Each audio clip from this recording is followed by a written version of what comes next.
If you're new to our channel, please hit the subscribe button and click the bell button below. Thank you. I'd like to recognize now Deputy Speaker Marcoleta. Thank you, Mr. Chair, but I'd like to ask for, I think, more time, considering that the issue of Philippine depository receipts is not only complicated, but I think it is very, very technical. And if we want our people to be able to benefit from this hearing, I am sure, Your Honor, I will not be able to complete my part today if I will be given only 3 minutes. I would suggest, Your Honor, with the leniency of... Gaano karaming minuto po ang kailangan po ninyo, Deputy Speaker Marcoleta? I will be able to wind up maybe, Your Honor, in 10 minutes. Okay? I would yield my time to the Honorable Marcoleta, Mr. Chairman. Maraming salamat po, Congressman Remulla. At 3 minutes mo at 3 minutes ni Congressman Remulla ay 6 minutes. Kung 10 minuto po ang kailangan mo, ay bibigyan ko po ng pagkakataon. Meron po bang gusto sa inyong magtanong sa parte po ng mga pro-ABS-CBN? Congressman Zarate, gusto mo po bang bibigyan kita ng 4 na minuto ngayong araw na ito? We will just reserve our right to ask questions later coming from... Sige po. Dahil po bibigyan ko po kayo ng dagdag na 4 na minuto, ay bibigyan ko po mamaya sa pagtatanong po ng pro ng karagdagan naman na 4 na minuto para po masigurado natin na patas ang ating pagdinig ngayong araw na ito. Yes, Vice Chairman Suarez. Mr. Chair, my name is also written there as one of those that will be asking questions to ABS-CBN. But if Congressman Marcoleta needs more time, I am more than willing to give him my allocation. Yung pagkakalista po ng pangalan mo ay hindi po patungkol sa PDRs. Iyan po ay patungkol sa pagkakabalik ng ABS-CBN matapos po ang EDSA Revolution. Kaya po ang iginagrant ko lang po ay kay Congressman Remulla at magbibigay po ako ng karagdagang 4 na minuto para sa mga pro-ABS sa oras naman ng kanilang pagtatanong sa susunod po na issue. Para po patas po ang ating pagdinig ngayong araw na ito. Yes, Congressman Marcoleta, you have your 10 minutes. Salamat, Mr. Chair. Ito po kasing usapin ng Philippine Depository Receipts ay minamatuwid po ng ABS-CBN sa kanilang mga paunang pananalita na magkaiba naman yung Philippine Holdings Corporation at saka yung ABS-CBN Corporation bilang isang broadcasting company. Ang sinasabi po nila, ang gawain ng Philippine Holdings at ang kanilang kontrata sa mga holders nila ay kanilang personal na usapin. Walang kinalaman ng ABS-CBN. Magiging tama po sana yon, Mr. Chair, kung sa pagsusuri natin sa nakaraang mga pagdinig, hindi sana nagkaroon ng napakaraming kapangyarihan na ibinigay sa mga holders ng PDRs. Na kung susumahin natin, Mr. Chair, talagang mistulang may-ari na po yung holder ng PDRs. At magiging potential na rin po na impluensya para makalahok na rin sa pamamahala ng ABS-CBN Broadcasting Corporation na isa pong mahigpit na kabawalan ng ating saligang batas. Kahit na po sabihin na natin sa harap ng ating batas na ang isang kumpanya na itinatag ay merong hiwalay na personalidad sa iba at sa kanyang mga may-ari, tinatawag nga ito, Mr. Chair, na mga juridical person or juridical personality.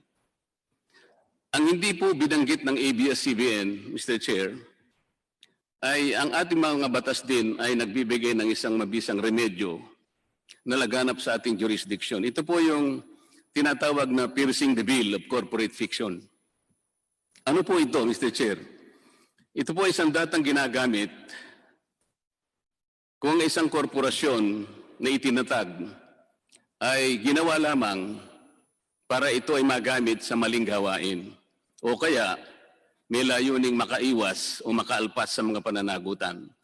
Ang halimbawa po rito, Mr. Chair, ay isang kumpanya na nagkaroon ng napakaraming pagkakautang Pagkatapos meron pang bayaring iba-iba katulad po ng mga sweldo ng kanilang mga manggagawa, mga bonus, mga benepisyo na hindi maibigay. Ang ginagawa po nila, babaguhin nila yung pangalan ng isang korporasyon para maging isang parang bago. Ang ibig sabihin nito, Mr. Chair, iiwasan nila yung pananagutan o mga legal na limitasyon sapagkat bago na nga yung korporasyon. Hindi po ito pinapayagan ng korte o ang ating batas, Mr. Chair. Ang mangyayari po nito, hihiwain po niya yung tabing o belo na nakatakip to sa bagong korporasyon na yon para yung kanyang katauhan ay malantad, mabalik sa dating kalagayan. Hindi po niya magagamit yung tinatawag na separate or distinct personality, kagaya po ng minamatwid ng ABS-CBN, sapagkat mayroong pananagutan o maling gawain na kanilang nagagawa. Ito po ang ibig sabihin ng piercing the veil of corporate identity. Ang maling paggamit po ng Philippine Deposit Receipts ng may-ari ng ABS-CBN ay pilit na itinatago sa pamamagitan ng belo na nakatakip at itinago bilang di umano'y hiwalay na korporasyon sa ABS-CBN Broadcasting Corporation. Sa kanilang unang pagsasalita, Mr. Chair, nabanggit nila na wala namang bago yung PDRs. Ito'y ginagamit sa ibang panig ng mundo.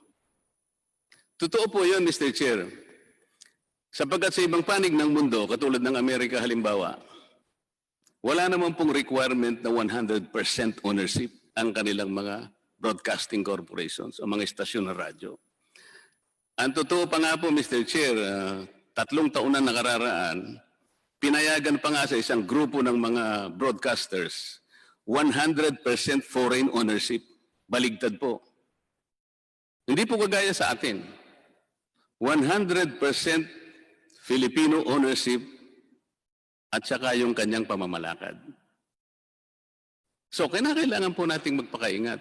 Kung halimbawa po yung PDRs, Mr. Chair, gagamitin doon sa mga regular na korporasyon na hindi humihingi at hindi hinahanap yung 100% ownership and management, baka sakali pong maluwag nating tatanggapin yun.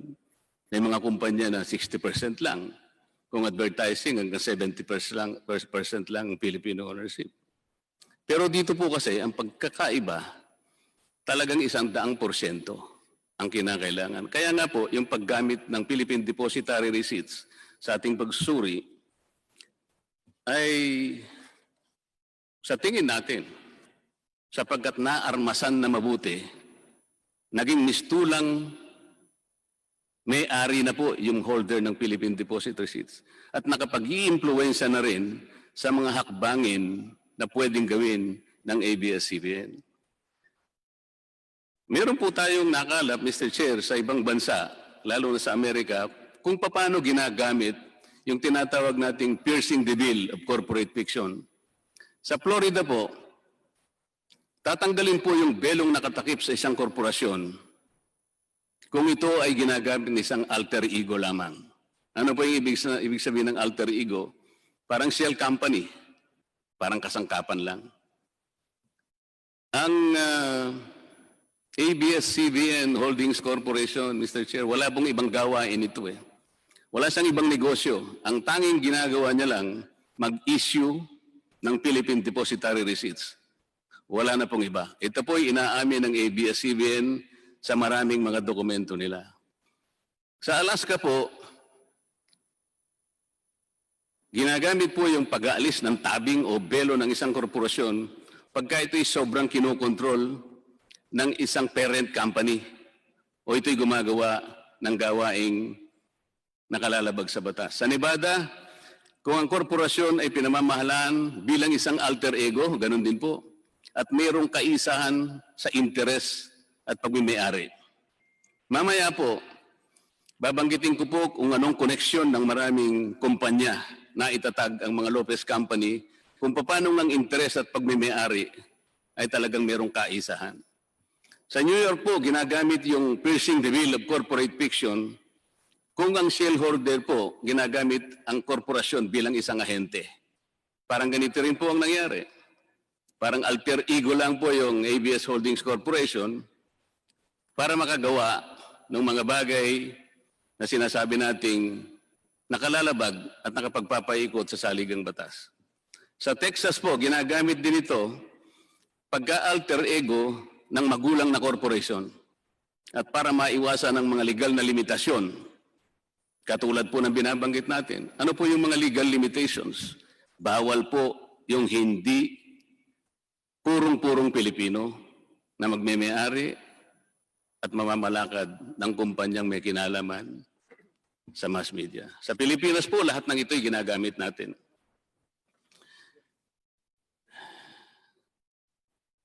Aralin po natin, Mr. Chair, yung mga subsidiaries ng ABS-CBN at ang relasyon ng bawat isang kumpanya sa ilalim nito. Sa pag-i-issue po sa transaction ng Philippine Depositary Receipts, ito pong Lopez Group of Companies na ito ay involved lahat. Una, Lopez Incorporated. Ito po yung ultimate parent. Pangalawa, Lopez Holdings Corporation. Pang-apat, ABS-CBN Holdings Corporation. Pang-apat, ABS-CBN Corporation. Ano po pagkakaugnay itong apat na ito? Ang Lopez INC ay pag-aari po ng apat na holding companies ng Eugenio Lopez Jr., Oscar Lopez, Manuel Lopez, Presentacion Lopez Sinakis. Ang Lopez Inc. ay pag-aari nitong apat na holding companies na kung tawagin ay Crosslaw Holdings Corporation, majority Filipino, Mantes Corporation, majority owner, Filipino, Creme Investment Corporation, Presta Holdings Company, Inc. Ang Lopez Incorporated naman po, Mr. Chair, ay nagme-may-ari ng ABS-CBN 54.42%. Siya rin po ang may-ari ng Lopez Holdings Corporation 54.4%. At ABS-CBN Holdings Corporation 60%. Dito lamang po makikita yung ABS Holdings Corporation, pag-aari po ng Lopez. Ang ABS-CBN, pag-aari din po ng Lopez, majority stockholders, pati po yung PCD Nominee Corporation, ito po yung depositary nung mga naibenta o na-issue mga Philippine Depositary Receipts. Alin po ang dalawang pag-aari ng PCD Nominee Corporation? Isa po sa pag-aari niya, Lopez Holdings Corporation. Makikita nyo, konektado na naman doon. 30.67% Pilipino, 9.89% non-Filipino. Pag-aari niya rin po ang ABS-CBN Corporation, 39.79%, pero wala pong distinction sa citizenship. So makikita po natin dito, Mr. Chair, kung hindi po nagre-rigo doon, naglalaro po ng patintero sapagkat puro po ito Lopez Group of Companies. Kapag ka po pinag-uusapan natin ang Philippine Depositary Receipts, kaya po nung una kong tinanong,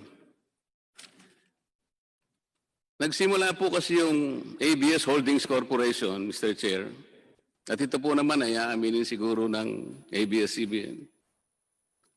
Ang capitalization po nito 1,000 lang. Ulitin ko po, 1,000 piso lang. Ang kanila pong total shares of stock, 1,000. Sa makatwid po, ang par value ng isang share, piso lang. Nagsimula lamang po sa 1,000 piso.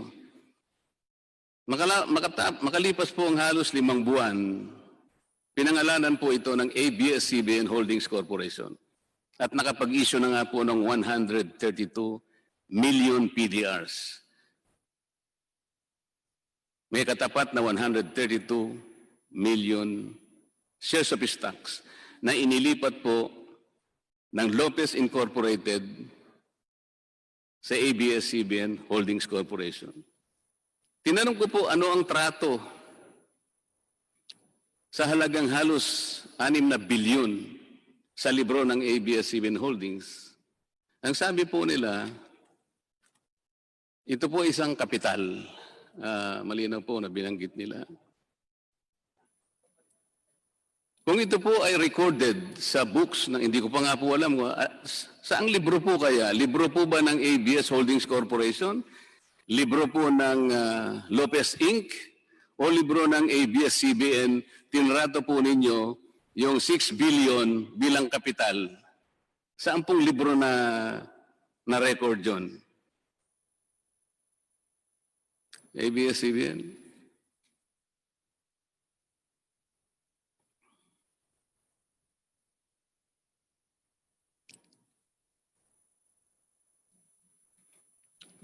₱46 po kasi ang value ng isang PDR. So, i-multiply po natin sa 132 million, 6 billion po yun. Ang huling tanong ko po na binitawan sa inyo, ano po ang trato ninyo? Anong entrada po yun sa libro? Kanino po libro? ABS-CBN Holdings Corporation? ABS-CBN Corporation? O libro po ng Lopez Incorporated? Nung nilipat po ng Lopez Inc. yung 132 million shares ng ABS to ABS Holdings Corporation,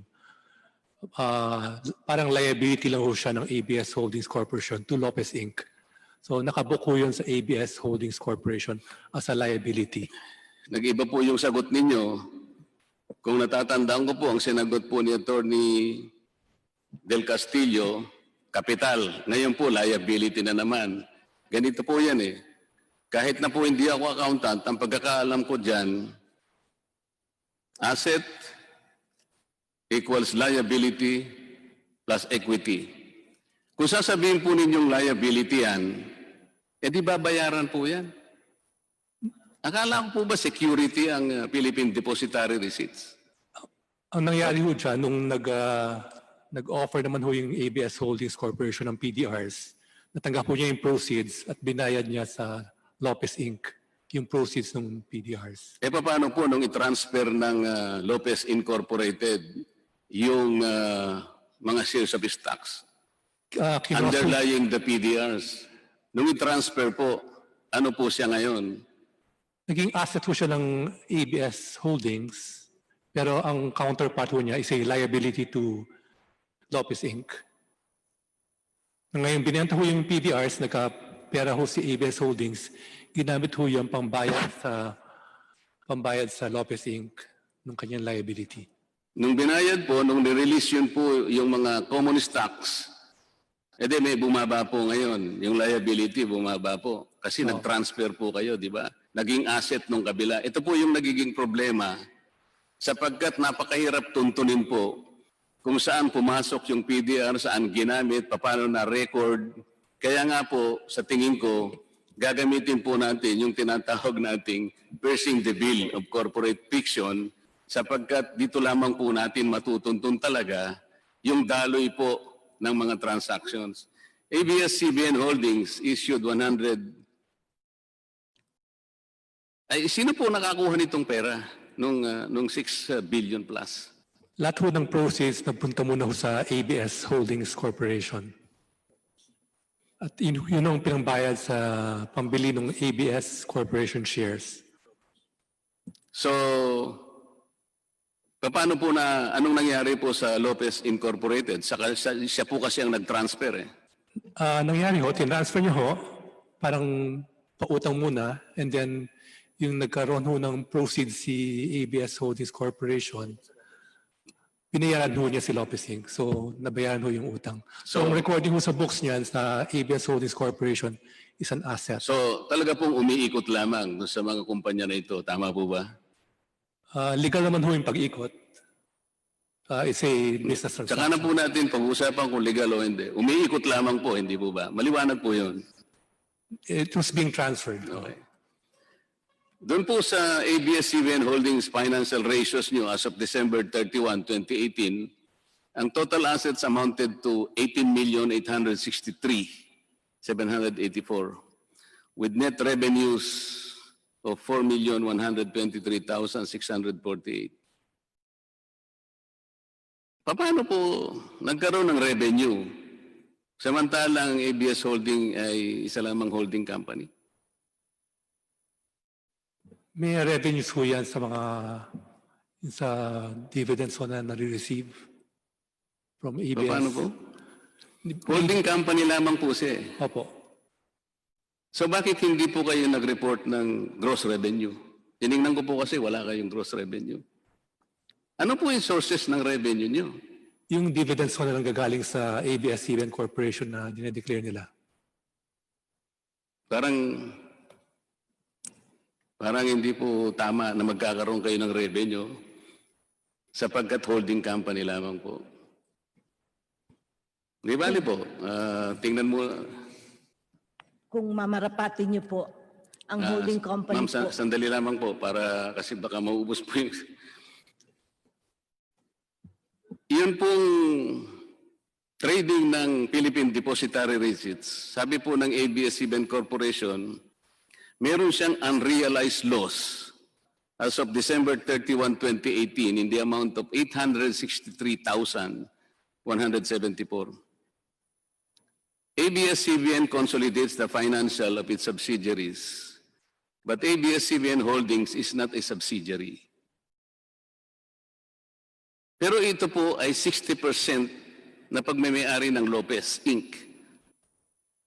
So paano po tinatrato yung PDRs sa libro ng ABS-CBN? Up to 2006, is treated as an asset. But since 2006, there was a new international accounting standard that de-recognizes that asset. Ano po yun? International Accounting May Standard. international accounting standard ho noong 2006 na inadopt ng Philippines, which de-recognizes the PDRs. Pero yung accounting standard na yan po, meron din pong sinasabi na merong control dyan kapag umabot ka ng about 25% hanggang 50%. Tama po ba yun?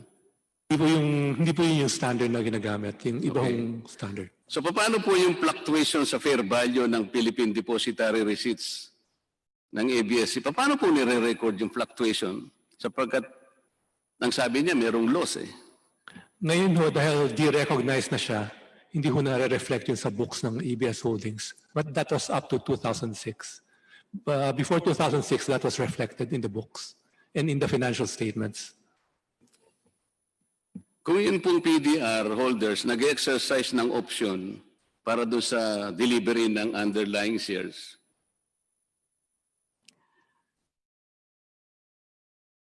ito po bang mga shares na to were indeed issues by ABS-CBN Corporation? Kasi po, 1992 nasa IPO na kayo, hindi po ba?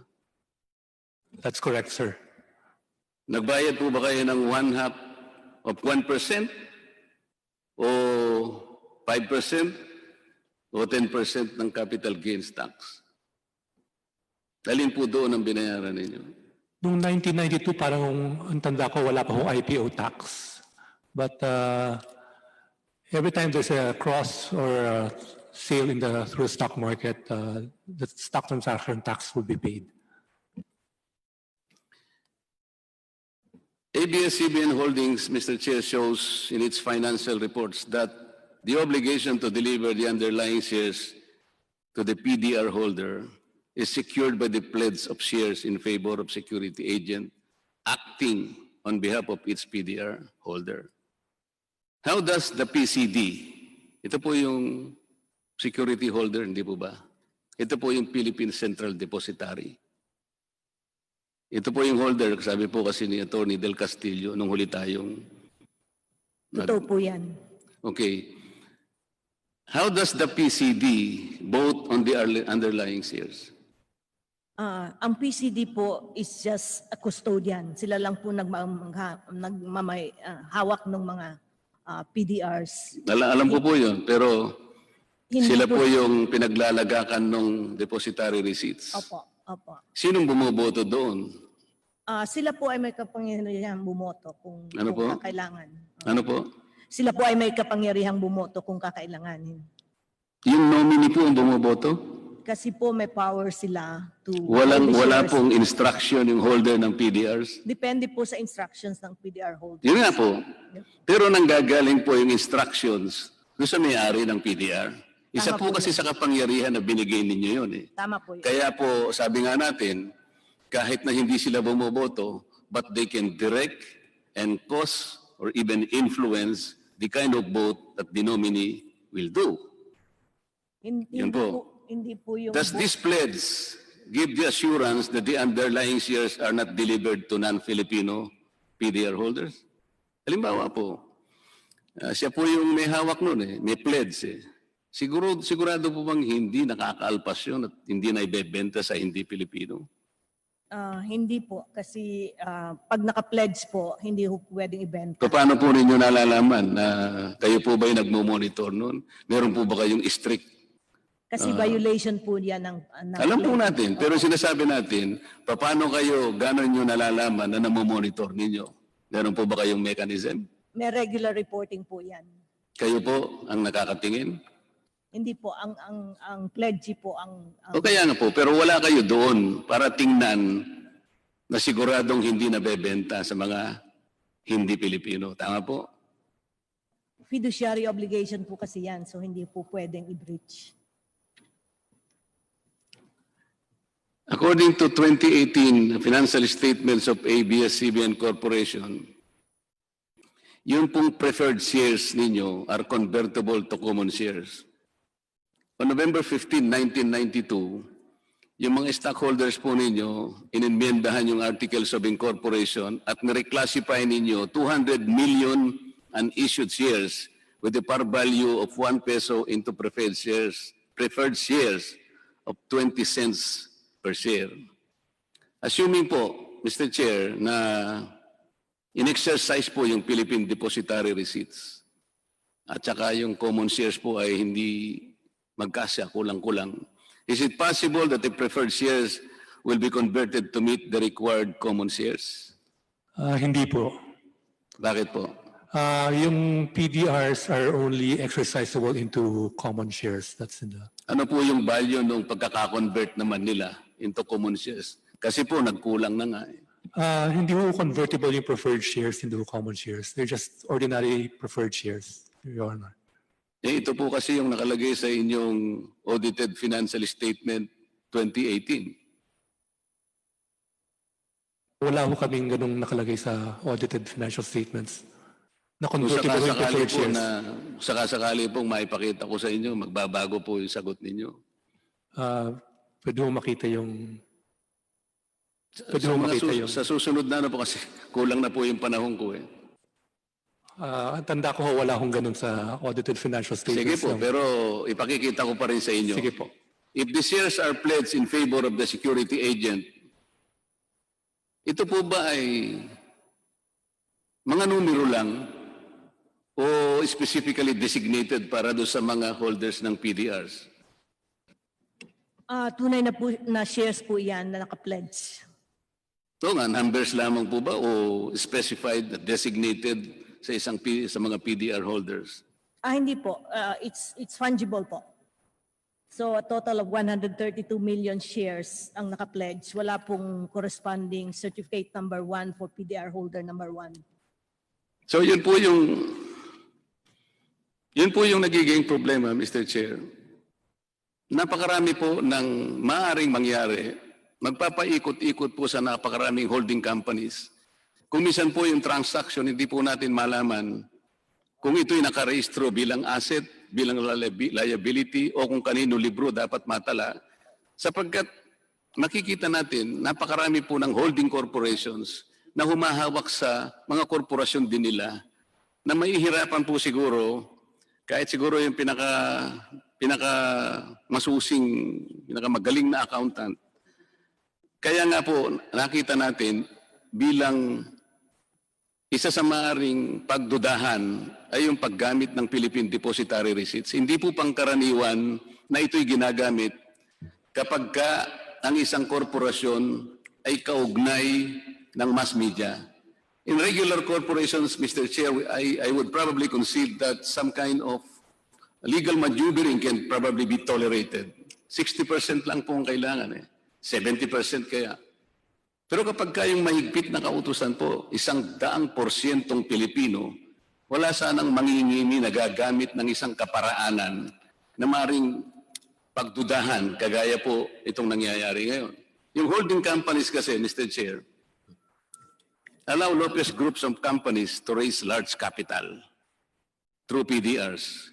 They can avoid risks and avoid taxes in the process by selling to itself and avail of tax avoidance schemes when financials are consolidated.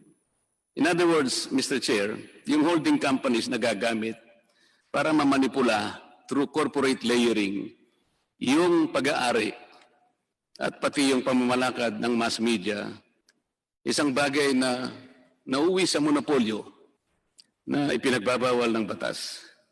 Mr. Chair, ito po yung gustong tindigan ng representasyong ito sapagkat ang ating saligang batas ay dapat nating sundin, lalong-lalo na po kung ang pinag-uusapan at ang kanyang kautusan ay naglalayon na ang mass media ay kailangan lamang maging pag-aari at ito'y pamamahalaan ng Pilipino lamang. Napakabigat po nito, Mr. Chair, kahit kailan napakahirap tuntunin kung sino-sino na ang nagsibili ng Philippine Depositary Receipts.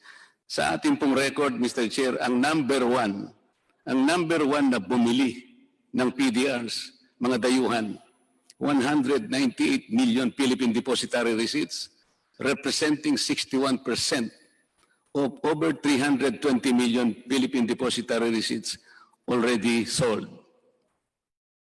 Matanong ko nga po pala, Attorney, hindi mo ba Bago po pinaka-approve ninyo na- magtanong, Deputy Speaker Marcoleta, suspend ko muna yung hearing. Hearing suspended.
Hearing resumed.